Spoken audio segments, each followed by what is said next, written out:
Esta noche reunidos vamos a comenzar nuestra plática en relación precisamente con el enigma del hombre que es necesario conocer con el propósito de formarnos una idea clara sobre sí mismo. Ante todo, conviene que tratemos de conocer el origen del hombre, de dónde vino y cuál fue, pues, el motivo fundamental de su existencia. Mucho es lo que se ha dicho sobre el hombre, y es necesario entrar en un terreno más profundo. Actualmente vive sobre la faz de la Tierra una población de cerca de unos 4.500 millones de personas.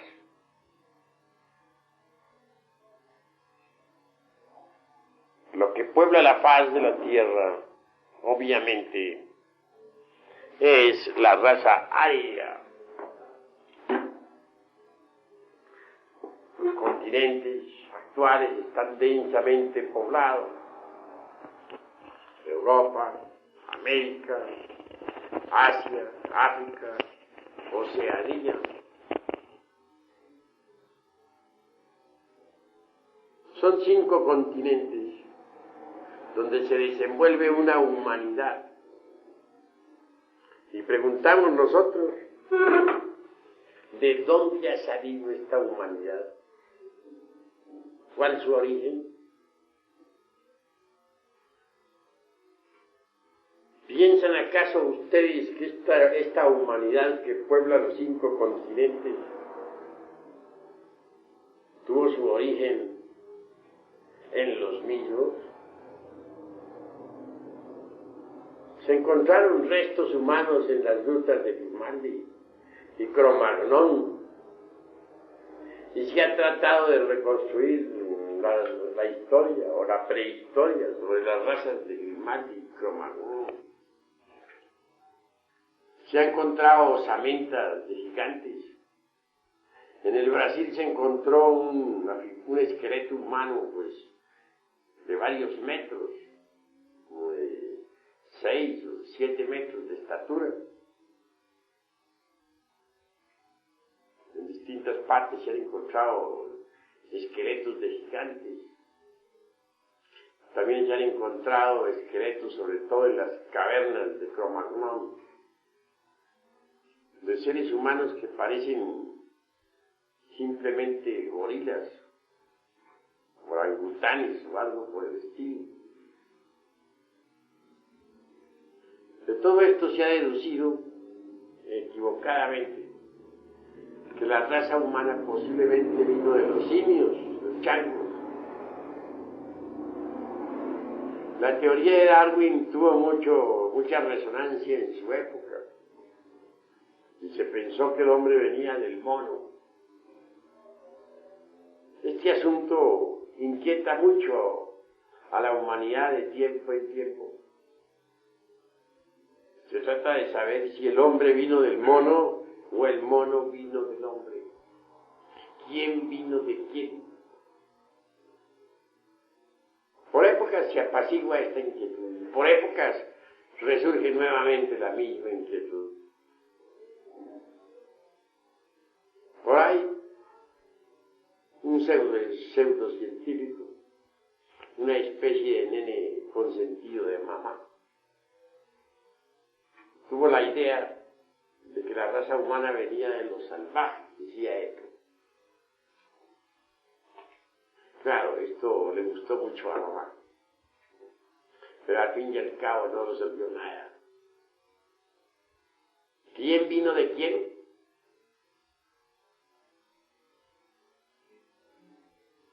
No pienso que toda esta población de los 4.500 millones que puebla el mundo actualmente haya venido de estos 5 continentes.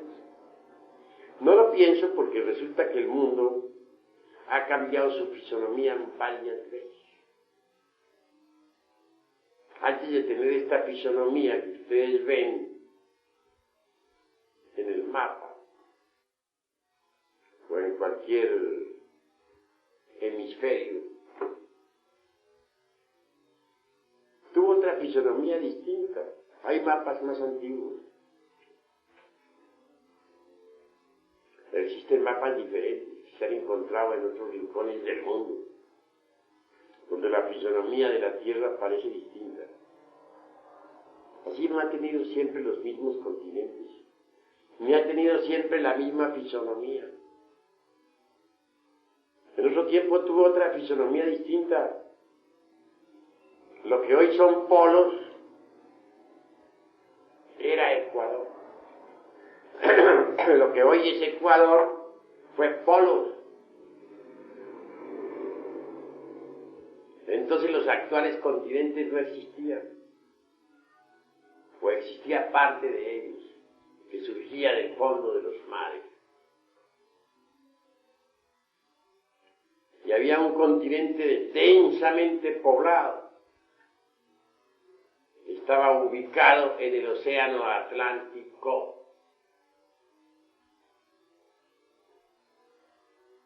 Así que la fisonomía del mundo era distinta. Entonces no creo en modo alguno que el origen de la raza humana esté en los actuales continentes.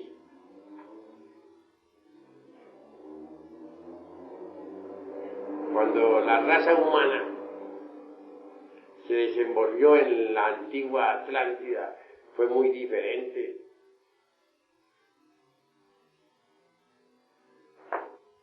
Los simios, la especie de hombres simios encontrados en las grutas de Cromagnon y de Grimaldi, de otras cavernas, pertenecen más bien a descendientes involucionados o a degeneraciones de la raza de los Atlantes.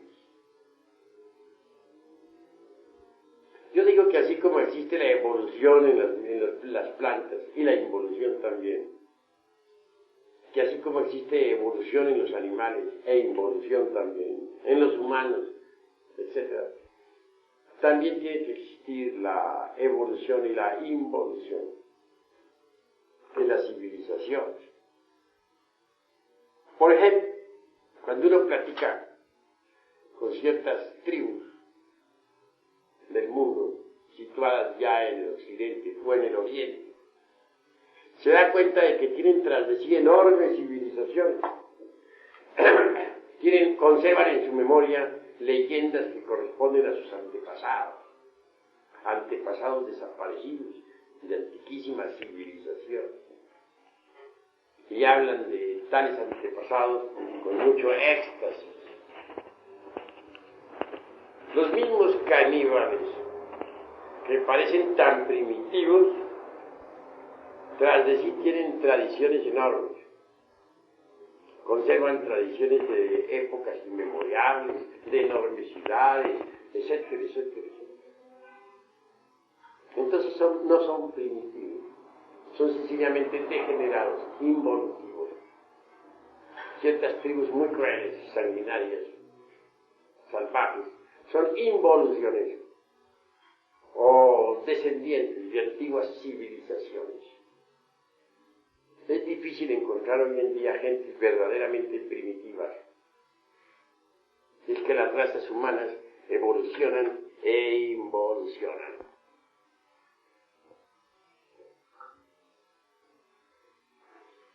Antes de que existieran estos 5 continentes, repito, existía la Atlántida. Hoy por hoy estamos muy enamorados de la civilización moderna. Nos maravillan sus cohetes atómicos que viajan rumbo a la Luna o a la esfera de Júpiter o al mundo Venus. Nos sorprenden los experimentos atómicos, investigaciones fisiológicas, el estudio sobre las células vivas, etc. Estamos tan fascinados nosotros con estos experimentos que firmemente hemos llegado a la conclusión de que es la civilización más poderosa que ha existido en el mundo. Hemos caído en una especie de sistema geocéntrico. Digo así porque en otros tiempos saben ustedes muy bien que se creía que la Tierra, que todos los astros giraban alrededor de la Tierra, en la Edad Media. Pues nosotros hemos caído en una especie así como de geocentrismo, cuando pensamos que toda la historia del mundo tiene que girar alrededor de nuestra tan cacareada civilización.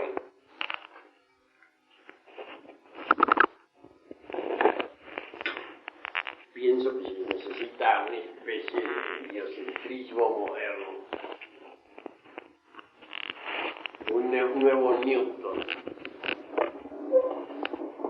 que sea capaz de demostrarnos que nuestra tan cacareada civilización no es más que una de las tantas y tantas civilizaciones que han existido en el planeta Tierra. Un día llegará en que se podrá demostrar esto concretamente. Hay sistemas, hay métodos por medio de los cuales uno puede evidenciar el hecho de que tras de la civilización nuestra, que parece que es tan relumbrona, existió otra civilización más poderosa que la nuestra. Bueno, quiero referirme ahora enfática a los famosos análisis akáshicos de la naturaleza, a la memoria de la naturaleza. Y es que la naturaleza tiene memoria. Los experimentos con el carbono 14, por ejemplo, nos han demostrado que la Luna es más antigua que la Tierra. Así también nosotros podemos demostrar que hay sistemas mediante los cuales es posible leer las memorias de la naturaleza. Los registros akáshicos son una realidad. Un día caerán en manos de los científicos, no lo niego. Nosotros, los gnósticos, tenemos procedimientos mediante los cuales podemos estudiar los registros akáshicos de la naturaleza. Quien quiera estudiar esos registros akáshicos tendrá que desarrollar en forma extraordinaria el loto de los 1000 pétalos. Está relacionado con la glándula pineal, el chakra sahasrara, y los poderes latentes que se hallan en la glándula pituitaria, el loto de los 2 pétalos y de las 96 radiaciones. Este par de glandulitas son extraordinarias. Desarrolladas, nos dan acceso al ultra, a las extrapercepciones y también a los registros akáshicos de la naturaleza. Cuando uno estudia los registros akáshicos de la naturaleza, ve en ellos especie de películas vivientes, a modo de películas vivientes. Toda la historia de la Tierra y de sus razas. Los sabios que han podido estudiar los registros akáshicos saben que la Atlántida fue una realidad, que fue un enorme continente que se extendía desde el sur hacia el norte. Este gigantesco continente sirvió de escenario para la raza que nos precedió en el curso de la historia. Me refiero a la gran raza de los Atlantes. Una raza de gigantes. Por eso la leyenda de los siglos nos habla del gigante brigadeo, el de los 100 brazos. Una raza de verdaderos cíclopes.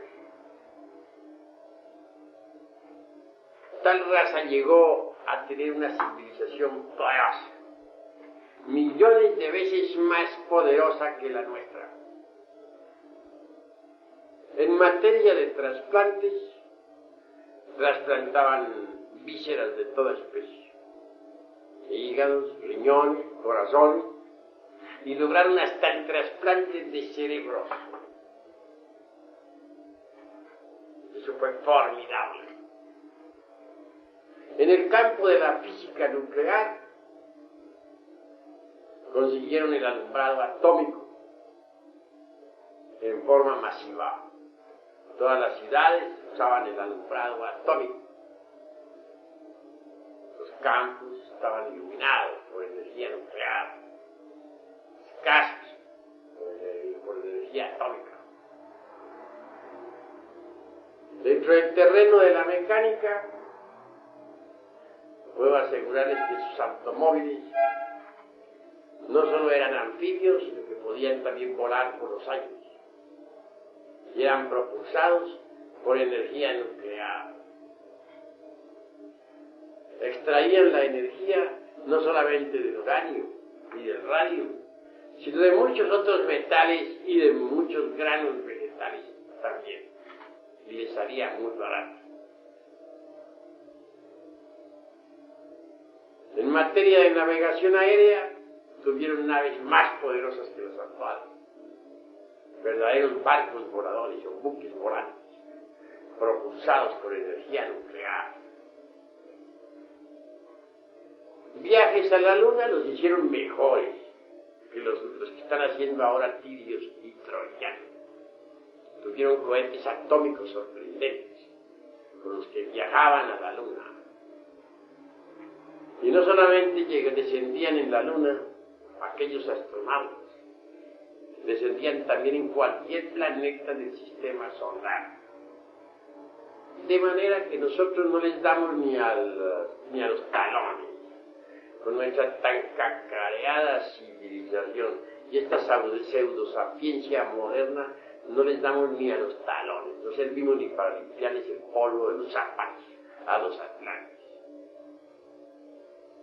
En cuestiones de anatomía, de biología, hicieron progresos que ni remotamente sospechaban. Katia King, la de los tristes destinos, una reina atlante, logró conservarse viva y con toda su juventud durante miles de años.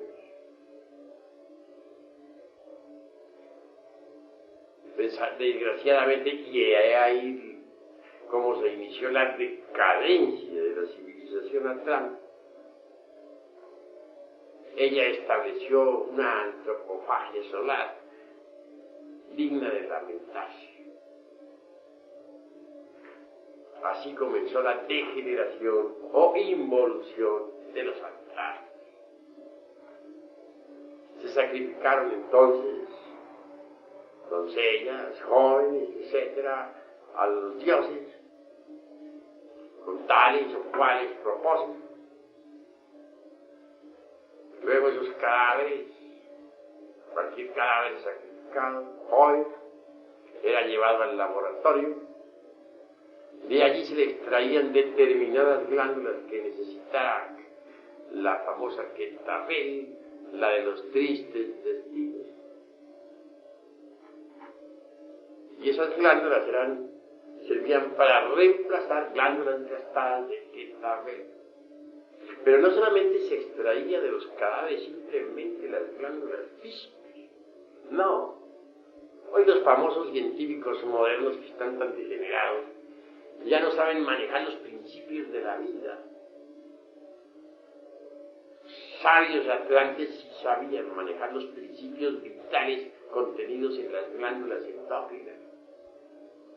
No ignoraban los sabios atlantes que las vibraciones del éter, o mejor dijéramos los tálvaros, entran en las glándulas endócrinas o pequeños microlaboratorios que producen hormonas y jamás vuelven a salir de allí porque se transforman en hormonas. Eso no lo ignoraban jamás los sabios atlantes. Sabían manejar esos tálvaros o vibraciones del éter universal. Cuando hacían un trasplante de glándulas a Quetabel, lo hacían conjuntamente con el manejo de los talpas. Manipulaban las vibraciones del éter o principios de la vida.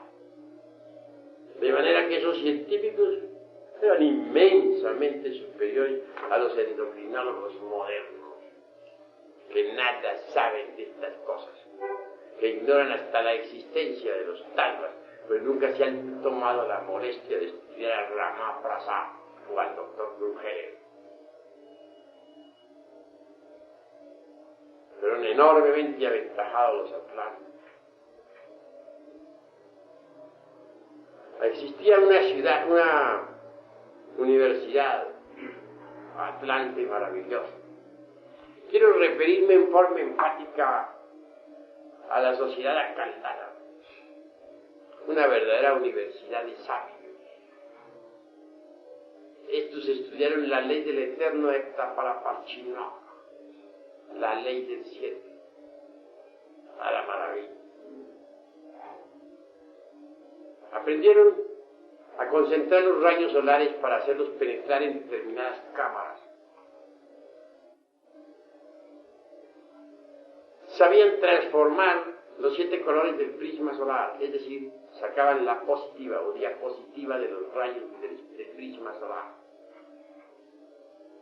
Una cosa es ver los 7 colores prismáticos y otra cosa es transformarlos en forma positiva, sacarle la positiva.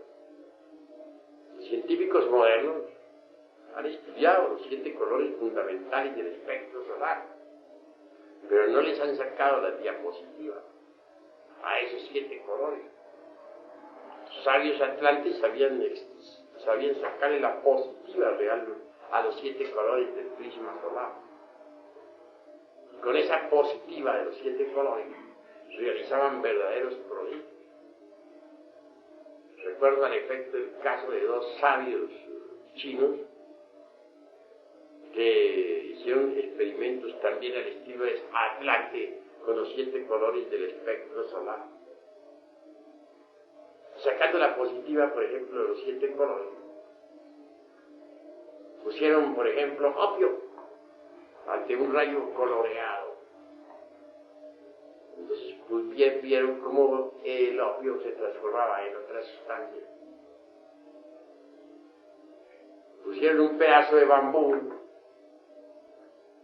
humedecido en determinada sustancia ante un color azul, por ejemplo, positivo, no negativo, del espectro, y se vio cómo ese bambú se teñía firmemente con el azul. Se hizo pasar, por ejemplo, el sonido,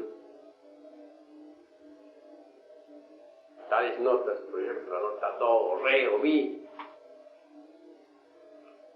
en combinación con determinado color.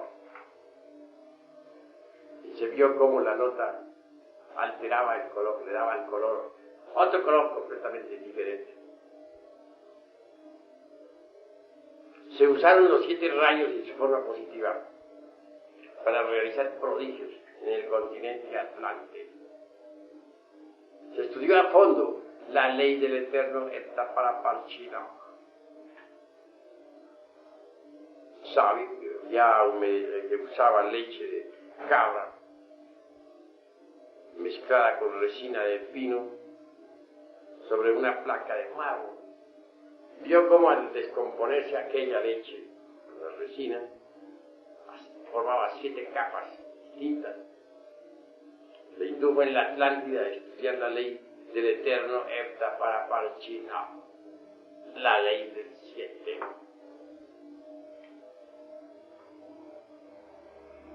Los atlantes pues consiguieron hacer verdaderas maravillas en el terreno de la ciencia. Eran científicos y eran magos a la vez. Creaban un robot y a ese robot lo dotaban de un principio inteligente, de un elemental vegetal o animal, que hacía las veces de alma o espíritu del robot. De manera que aquellos robots se convirtieron en verdaderas criaturas vivientes que servían a sus amos, a sus señores. Esa raza atlante existió antes de que existiera la actual raza humana. Tuvieron enormes ciudades. Desgraciadamente degeneraron, como dije, crearon la bomba atómica y aún armas más mortíferas, y en la guerra se devastaron ciudades enteras. Múltiples ciudades se convirtieron en un holocausto, en holocaustos atómicos.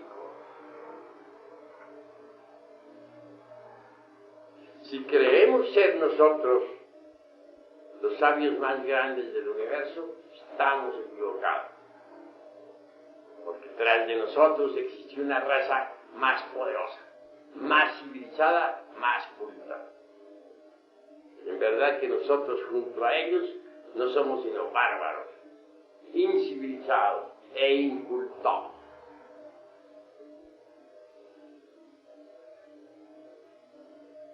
Lástima que la Atlántida no se hubiera lástima que la Atlántida se hubiera degenerado. Es que toda raza nace, crece, se desarrolla y muere. En los tiempos de la carencia de la raza atlante se vieron cosas horribles. La humanidad degeneró en los vicios, como siempre. En el homosexualismo, en el lesbianismo, en las drogas, etcétera, etcétera, etcétera. Se abusó de todo, ya en el tiempo de la degeneración. Y obviamente tenía que ser destruida esa raza. Que tuvo 7 subrazas, nadie lo puede negar. Pero al fin degeneró. Los sabios de la sociedad acaldana hicieron experimentos notables. Fueron los primeros que usaron la esfinge, que la colocaron frente a la universidad. Mucho más tarde en el tiempo, cuando los sabios de la sociedad caldana comprendieron que una gran catástrofe se acercaba, emigraron a un pequeño continente que se llamaba Grabotzi. Grabotzi. Me refiero al continente africano, que en principio era pequeño. Más tarde, nuevas tierras que emergieron del fondo de los mares hicieron grande el continente de Grabotzi, hoy África. Los miembros de la sociedad caldana se situaron al principio hacia el sur del continente africano. Después emigraron hacia Cayona, hoy Cairo, las tierras de Nilia, el Nilo o Egipto. Y allí establecieron su famosa universidad y la esfinge frente a la misma.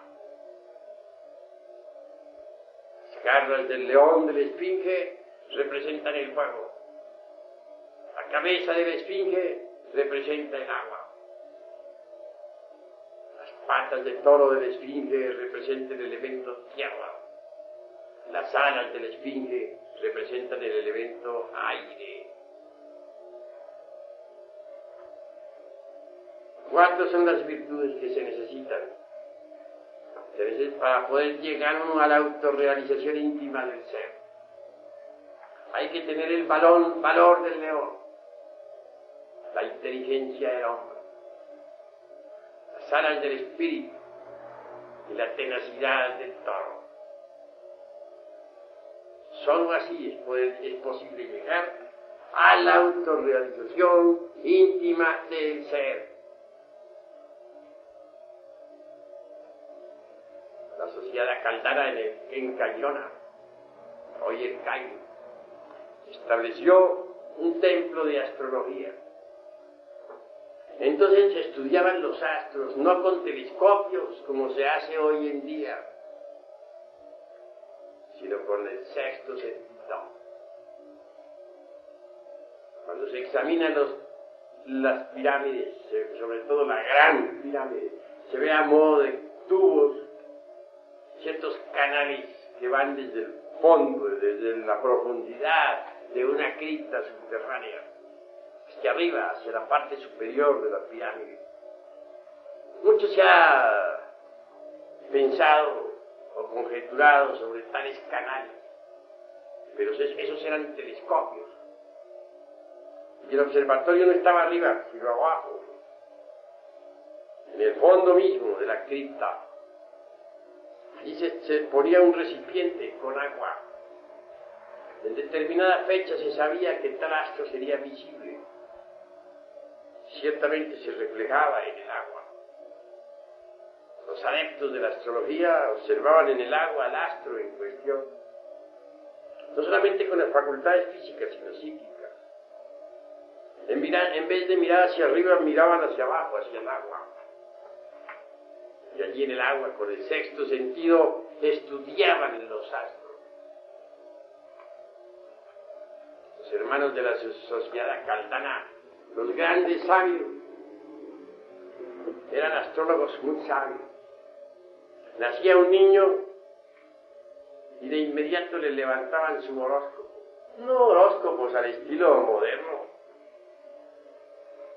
no horóscopos meramente convencionales y cotizados. No, aquello era muy distinto. Sabios astrólogos miraban los astros directamente, con procedimientos que hoy se ignoran. Podían leer el estudio, el horóscopo de los niños. En un 100%, que jamás fallaban en sus profecías ni en sus cálculos. A los niños se les casaba en Cairona, desde recién nacidos. Se sabía cuál iba a ser su esposa, y se les desposaba. No quiere decir que por tal motivo fueran a vivir juntos desde un principio, pues eso sería absurdo. Pero ya sabía la niña recién nacida cuál iba a ser su marido. Y el varón, a su tiempo y a su hora, era informado de quién iba a ser su mujer. Cumplía la mayoría de edad, se les unía el matrimonio. Los ciudadanos se orientaban con precisión matemática bajo la dirección de aquellos astrólogos en su profesión, su oficio, su ocupación. Sabían ellos muy bien para qué había nacido cada ciudadano, para qué servía cada hombre. Pues todo hombre sirve para algo. Lo importante es saber para qué sirve. Y estos sabios astrólogos sabían para qué servía cada criatura que nacía. Y nunca fallaban. Eran sabios de la sociedad caldana. Ellos salieron de la Atlántida antes de que los terremotos y maremotos hicieran estremecer aquel continente. Salieron a tiempo, pues sabían demasiado del fin que se acercaba.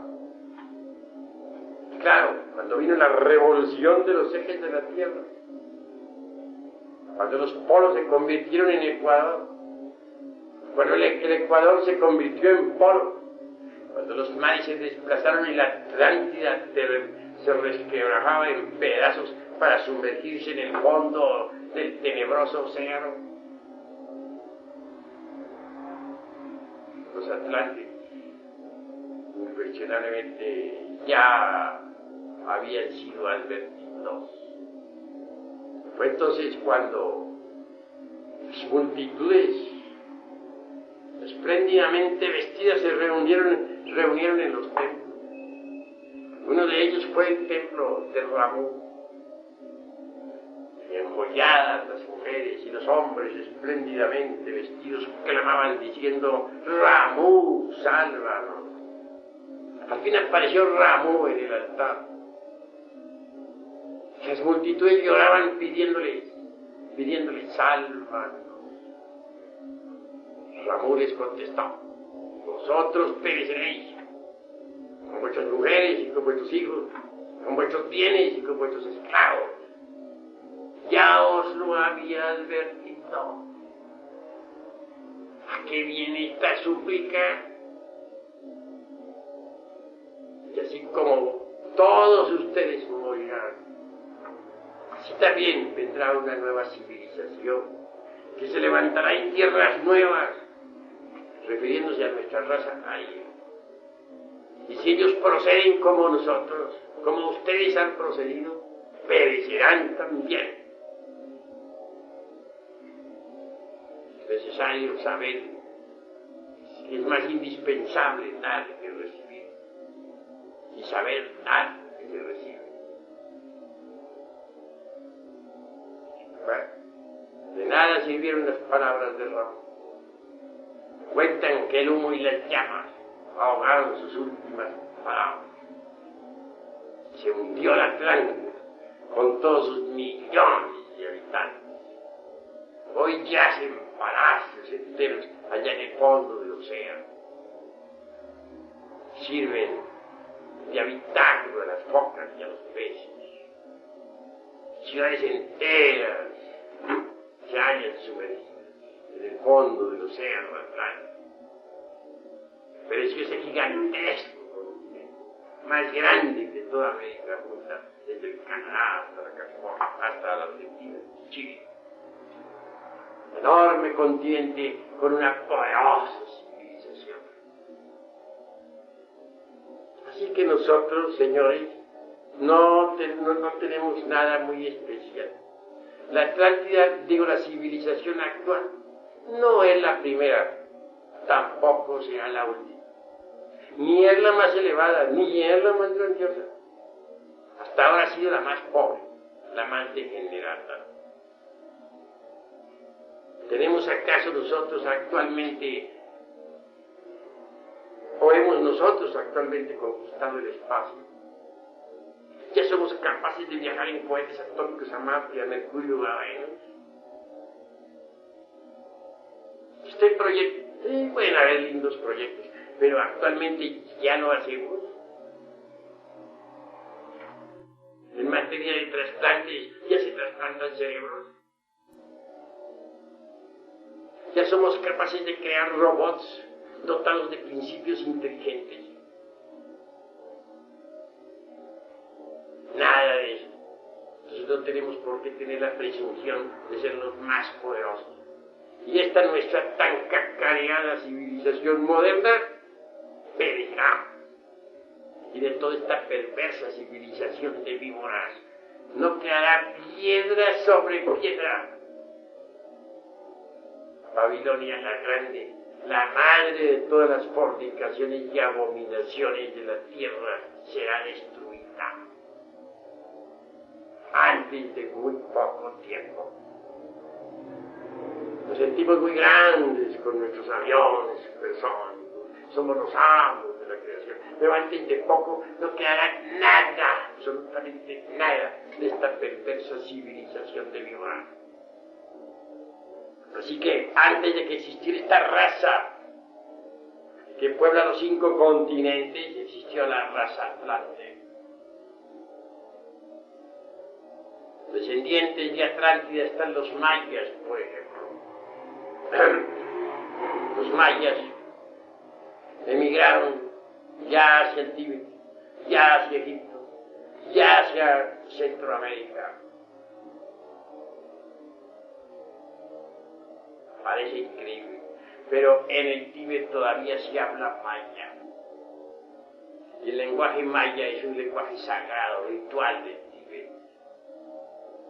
Recordemos que el Naga maya es muy similar. Jesús de Nazaret aprendió maya en el Tíbet.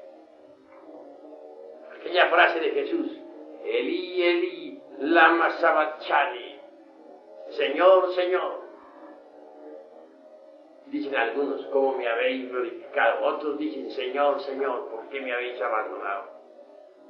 Bueno, tal frase no es hebrea. Por eso cuando los judíos escucharon que Cristo decía, Elí, Elí, lama sabachthani, se dijeron a sí mismos, pero bueno, llama Elías. ¿Qué lenguaje es este? No entendieron. Creyeron que llamaba a Elías para que viniera a salvarle. Sin embargo, cualquier indito de Yucatán o de Guatemala les traduce a usted la palabra, la frase el Lama Sabachari, porque resulta que es maya, no es hebrea, por eso no la entendieron los judíos. Y significa, de acuerdo con los mayas y la traducción que ellos les dan, significa: me oculto en la prealba de tu presencia. Es una frase ritual maya. Los turarios también fueron sobrevivientes de Atlántida, desdichadamente dedicados a la mágica negra. Lograron llegar hasta el Tíbet, también para colmo de los colmos, como los descendientes, como los escogidos arios, y emigraron hacia la Persia antigua. La gran ley al fin pudo vencerlos y fueron destruidos. Las pieles rojas son descendientes de la Atlántida. Nuestros antepasados antiguos, náhuatl, zapotecas, toltecas, etc., vinieron originalmente de la Atlántida. Casi todas las tribus de América descienden de Atlántida. Así que, a medida que uno avanza en estos estudios, se da cuenta de que la raza actual no tuvo su origen, como suponen muchos, en los mismos continentes que habitamos. La raza actual viene de otra raza, viene de la Atlántida. No viene de los simios, de los orangutanes, de los changos, como supone neciamente Mr. Darwin y sus secuaces. Desciende, repito, del tronco atlante. Y eso está demostrado. Pero los atlantes, con toda su poderosa civilización, a su vez no descienden del continente atlántico.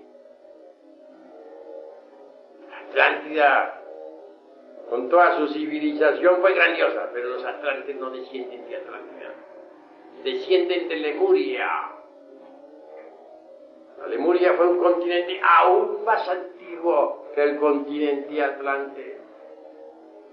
Los lemures habitaron en el océano, en un continente que existió en el océano Pacífico. Trátase de un gigantesco continente que se extendía en aquel mar enfurecido. Un enorme continente que cubría casi todo el área del Pacífico. Más grande que la Atlántida, más grande que la Europa, más grande que el Asia. La civilización lemur obviamente también fue poderosa. Los lemures fueron una raza de gigantes cíclopes. Normalmente podrían tener estaturas de 4, 5 y 6 metros. Eran gigantes. Era la raza de los gigantes.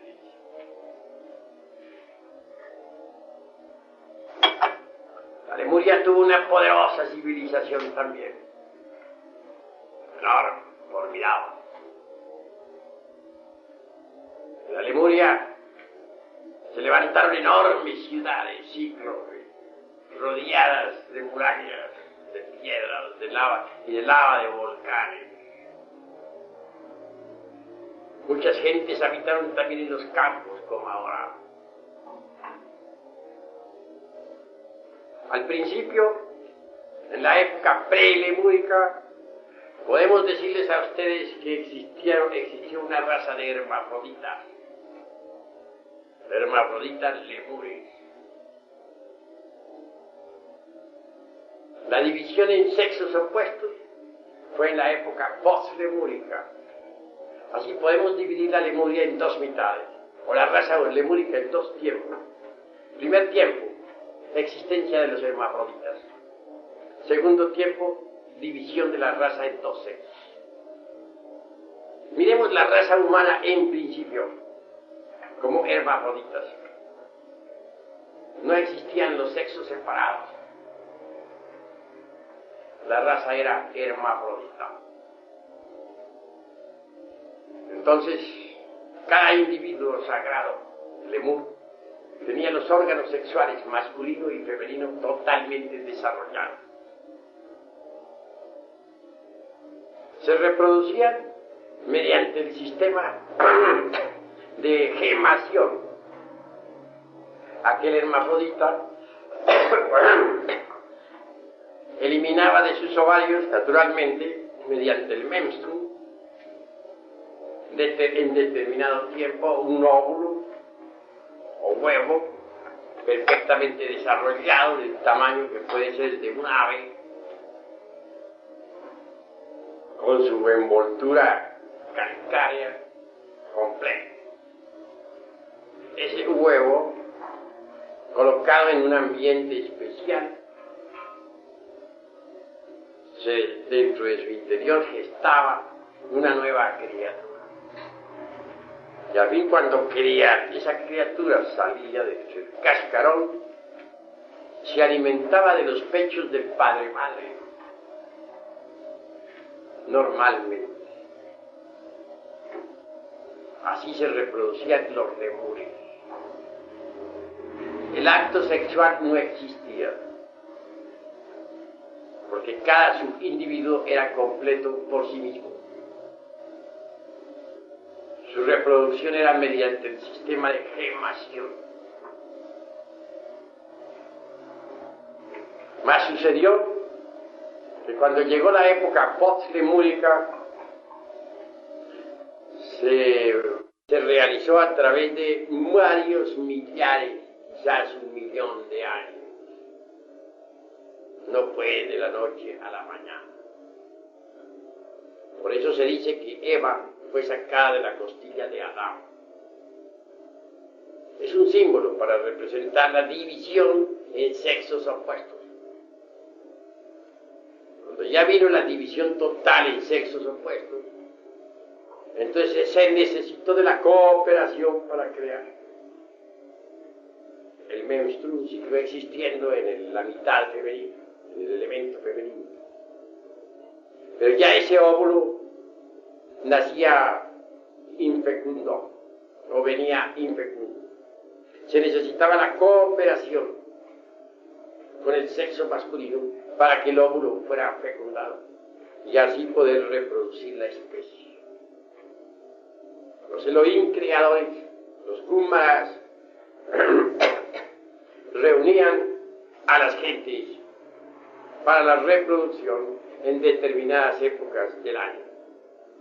Era de admirarse cómo esas razas, esas tribus, viajaban de uno a otro lugar para ir a asistir en determinadas fechas a los templos donde debían reproducirse.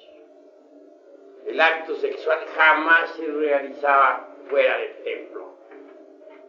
Ese sacramento solamente se realizaba en el templo. Era un sacramento del templo. Las parejas, hombre y mujer, en los patios empedrados de los templos, se unían sexualmente para crear, bajo la dirección de los Kumara. La humanidad gozaba de las facultades espirituales. Podía percibir perfectamente todas las maravillas de la naturaleza y del cosmos. Su capacidad de visión le permitía ver la mitad de un Holtapannas, es decir, la mitad de las tonalidades del color universal. Bien sabemos nosotros que un Holtapannas consta de 5 millones y medio de tonalidades del color. El oído era penetrante como para poder captar las sinfonías del universo. El olfato era tan agudo que podía perfectamente sobrepasar al de los perros hoy en día.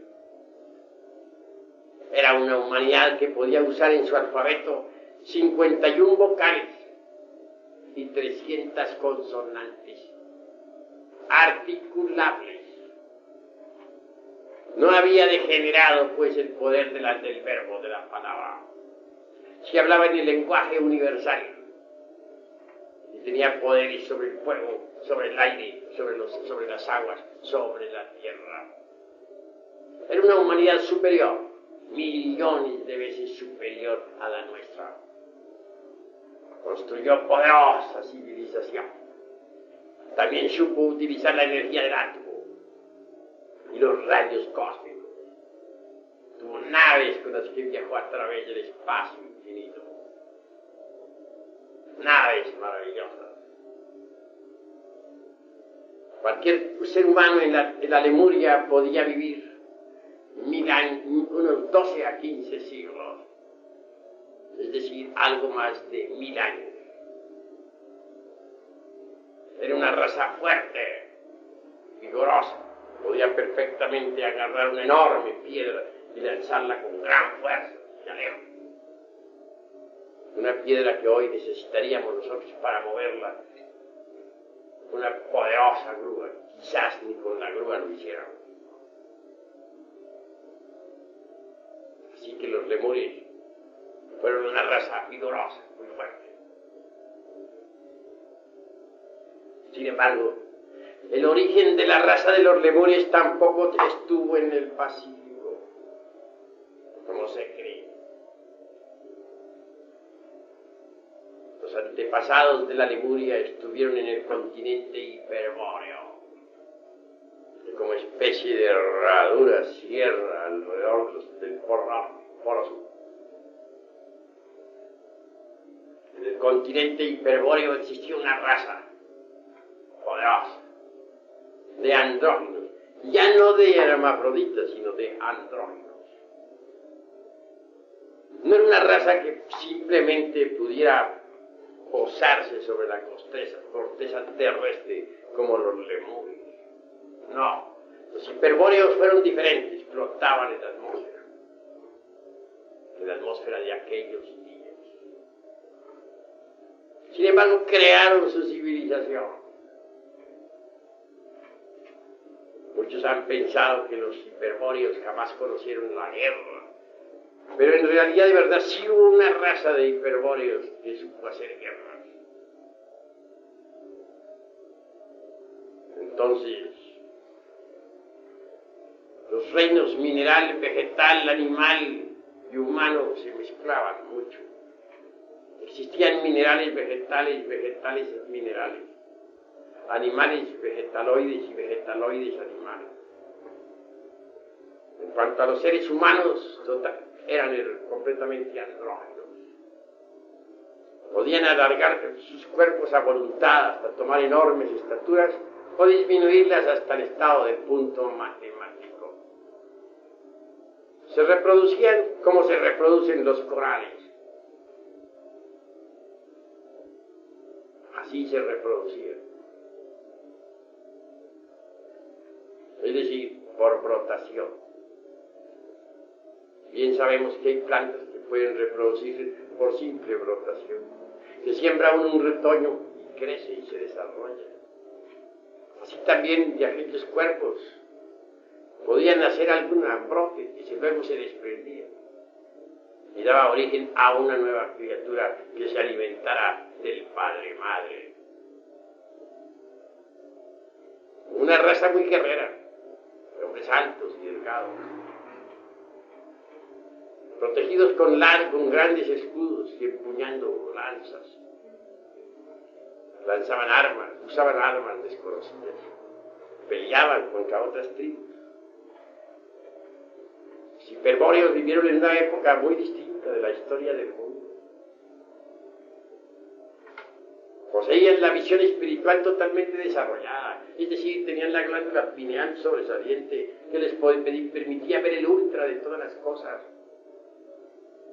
Si pensamos en que una planta es el cuerpo físico de un elemental,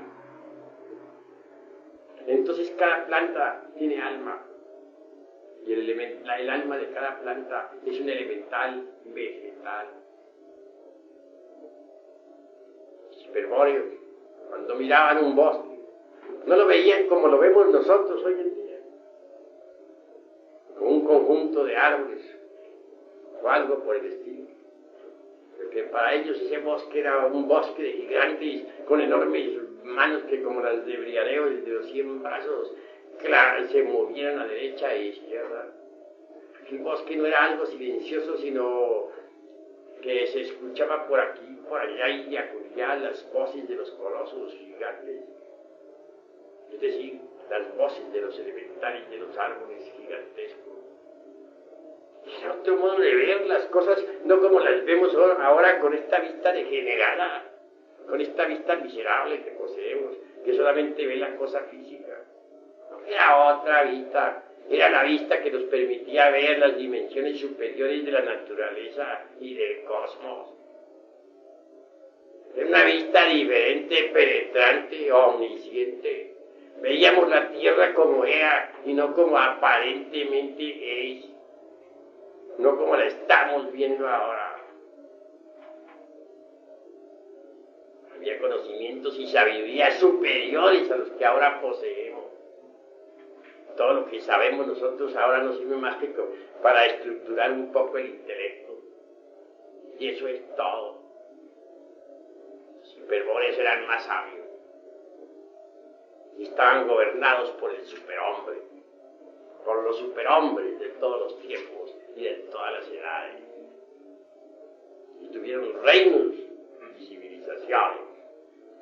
Pero tampoco su civilización, tampoco su origen racial estaba en el continente hiperbóreo. Ellos sabían que sus antepasados habían quedado atrás en el tiempo. Los antepasados de los hiperbóreos fueron los hombres protoplasmáticos, los hombres polares, los hombres glaciales. La primera raza. Esta vivió en el casquete del Polo Norte. Los hombres glaciales, los hombres protoplasmáticos. Uno no puede menos que reírse del protoplasma, de la pizca esa de sal de Haeckel y sus secuaces. Creen que de allí vino pues el protoplasma, el molusco, y del moluscoide, el molusco, y siguió la evolución de acuerdo con el dogma ese inquebrantable de la evolución aceptado por Darwin y sus secuaces.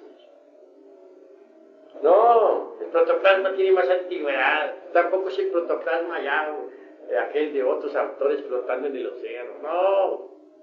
Pensemos en el hombre protoplasmático, pensemos en la raza protoplasmática que existió en la isla sagrada, en esa isla que fue la primera en existir y será la última en dejar de existir. Quiero referirme a las tierras nórdicas, a la tierra de cristal, como dijeran nuestros antepasados de Anáhuac, a la lejana Thule, al continente ese que está cubierto ahora por hielos del Polo Norte.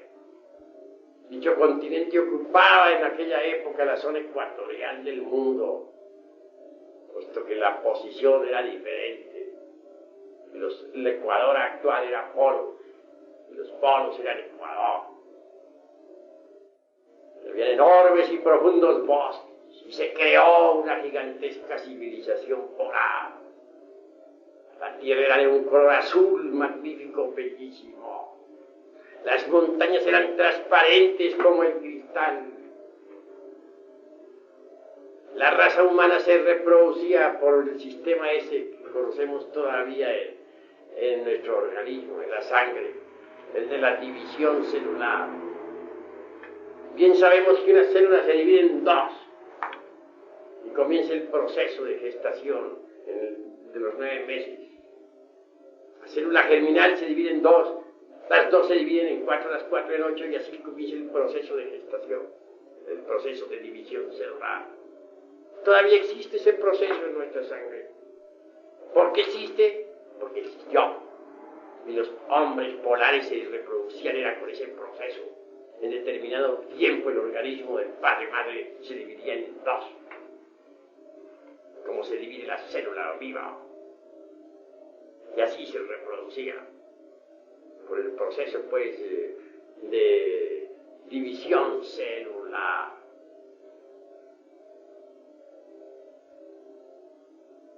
Cuando nacía una criatura se festejaba aquello con gran acontecimiento.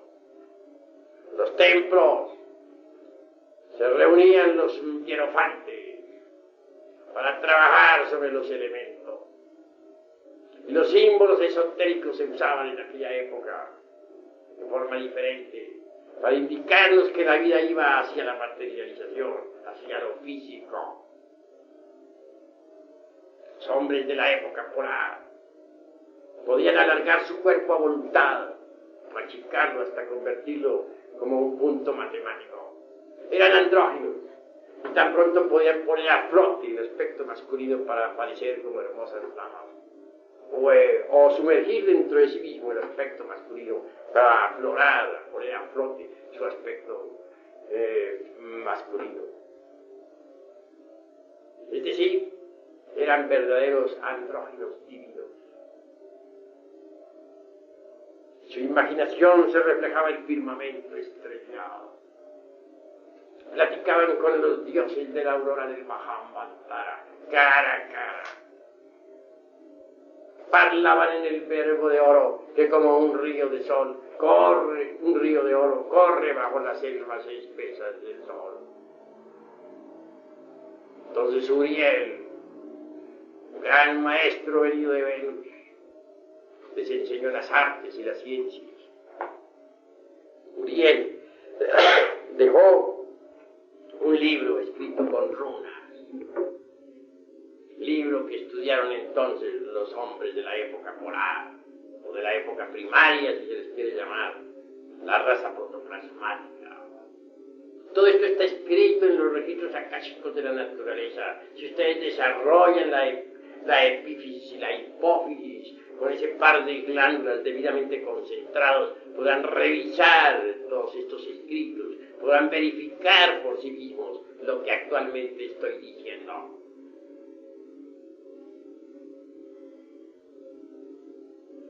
¿De dónde salió la raza polar?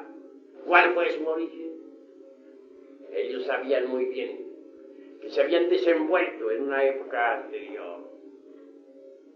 Así que habían vivido, pues, en una dimensión superior, en la cuarta coordenada. Que allí se habían actuado y habían conocido los misterios del universo. Y los hombres de la cuarta coordenada no ignoraban que habían venido de la quinta. Y los hombres de la quinta coordenada no ignoraban que habían venido de la sexta coordenada. Y los hombres de la sexta dimensión no ignoraban que habían venido de la séptima. Y los hombres de la séptima dimensión no ignoraron jamás que se habían desarrollado desde el germen original primitivo. De manera que el germen elemental atómico primitivo de la raza humana existía antes de que existiera el universo. Existía entre el caos. Todos los gérmenes de la raza humana, de la raza de los elementos vegetales o de las razas animales, estaban entre el caos. Antes de que existiera el universo, esos gérmenes dormían en el caos. Cuando el universo se estremeció con el verbo, cuando el verbo creador del primer instante puso en movimiento todos los átomos, esos gérmenes surgieron del caos. Hicieron su primera manifestación en la séptima raza, en la séptima dimensión. Se cristalizaron y desenvolvieron un poco más en la sexta, luego en la quinta, posteriormente en la cuarta. Y llegó el día en que aparecieron tales gérmenes ya con cierto desarrollo en nuestro planeta Tierra, posados sobre una Tierra protoplasmática, como simples protoplasmas vivientes. De manera que la raza humana viene del caos, se desenvolvió del caos, se desarrolló del caos y existe actualmente. Un día los organismos humanos regresarán al estado germinal primitivo y volverán al caos. Del caos volvieron y al caos volverán. Un día nuestra Tierra fue un protoplasma. Más tarde nuestra Tierra será un cadáver, una nueva luna, después de la séptima raza. Entonces la vida se desenvolverá en las esferas superiores y volverá al caos, porque del caos salió y al caos habrá de volver. Hasta aquí mi plática de esta noche. Los que quieran preguntar algo pueden hacerlo con la más entera libertad. ¿Cuál fue el origen de la división de los sexos? La división de los sexos tenía que realizarse debido a que los entes divinales, seres, necesitaban forzosamente tener vehículos masculinos o femeninos aparte para su propio autodesarrollo y experiencia individual. Esa es la causa espiritual. ¿Alguna otra pregunta?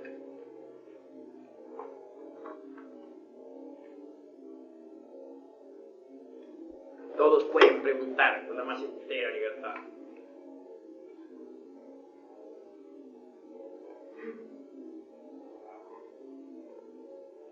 Tanto en este mundo tridimensional podemos viajar por la cuarta, conocerlo, tener alguna manifestación de la cuarta dimensión.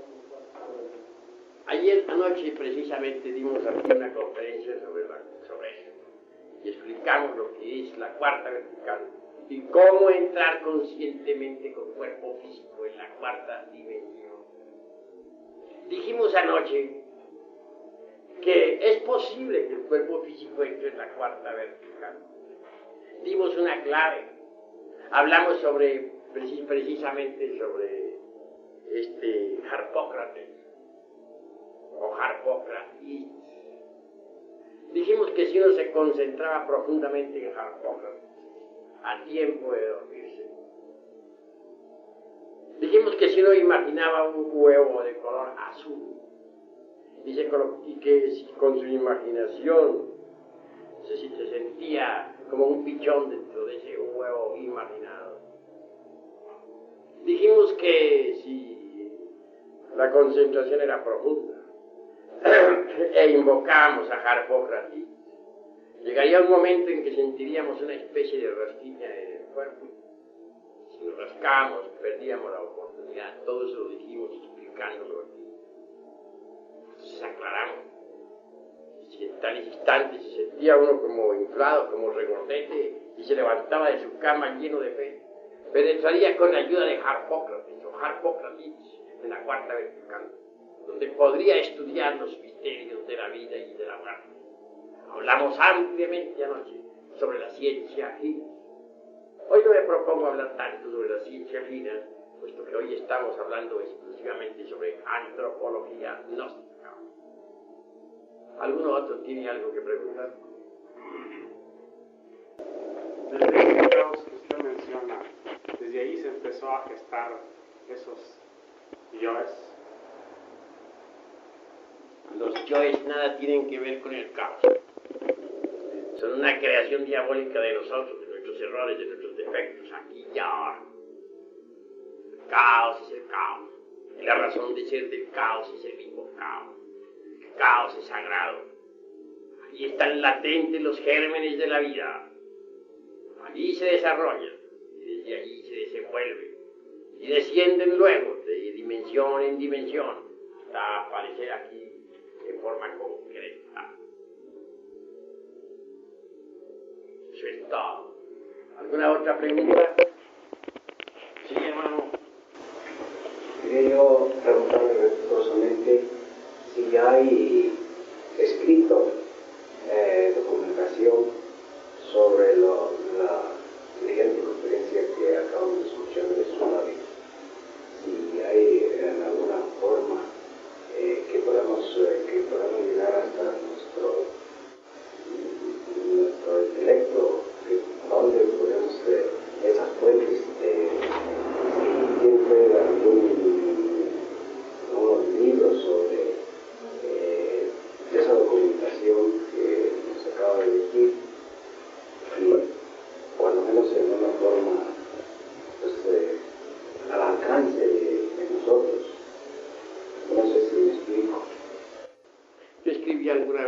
mensaje de Navidad, ¿te acuerdas cuál es? ¿Cómo? No, un mensaje de 1969. Sí, donde hablo de todo eso. 68 y 69. A ver si de pronto hago llegar a ustedes ese mensaje de los años 1968-69, donde yo escribí sobre todo eso. Sin embargo, hay otros autores que han dilucidado mucho sobre cuestiones de antropogénesis. Muy especialmente puedo recomendarles el segundo volumen de la doctrina secreta, titulado Antropogénesis, cuya autora es la maestra Elena Petronila Blavatsky. También Rudolf Steiner, por ejemplo, en su tratado de ciencia oculta, da muchas luces sobre el particular. Yo puedo hablarles a ustedes sobre esto ampliamente, debido al hecho concreto de que esto que estoy explicando lo he vivido. De manera que no necesito estudiarlo para decirlo. Lo he vivido. Y no he ampliado hoy todo el tema lo que quisiera porque nos echaríamos toda la noche. No alcanzaríamos. Ni en 1000 noches acabaría yo de explicarles a ustedes todo el desarrollo de este universo, desde que surgió del caos. En todo caso, lo he vivido y lo conozco por experimentación directa. ¿Alguno de ustedes tiene algo más que decir, que preguntar? Amén.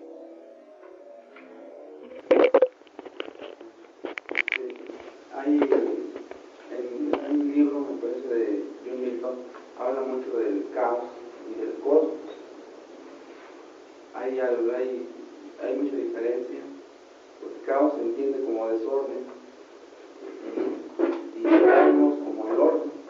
No sé si estoy... Del caos sale el cosmos. Indubitablemente,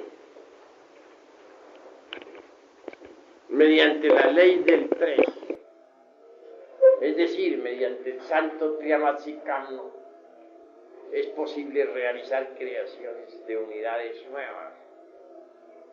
Cuando las fuerzas positiva, negativa y neutra inciden todas en un punto dado, se realiza una creación. No sería posible la creación de cualquier unidad cósmica nueva sin la conjunción de esas tres fuerzas que forman en sí mismas el santo Triamatzikamno. Estas tres fuerzas son el santo afirmar, el santo negar, el santo conciliar. Pero crear es una cosa y organizar es otra cosa. Se puede crear, pero si no hay organización, ¿de qué serviría la creación? Para que un cosmos, que significa entre paréntesis orden de mundos, surja a la existencia, se necesita de otra ley. Quiero referirme en forma enfática a la ley del eterno Hepta Paraparchinok, es decir, la ley del 7. Mediante la ley del santo Triamatzikamno se hace la creación, pero mediante la ley del 7 se hace la organización de lo que se ha creado en forma de un cosmos. Así pues, nuestro sistema solar existe gracias a dos leyes. Primera, la del santo Triamatzikamno. Segunda, la del eterno Hepta Paraparchinok. Gracias a esas dos leyes existe actualmente nuestro sistema solar y nuestro planeta Tierra. Del caos surgió pues un cosmos y del caos surgen todos los cosmos. Como de las tinieblas sale la luz. ¿Alguna otra pregunta?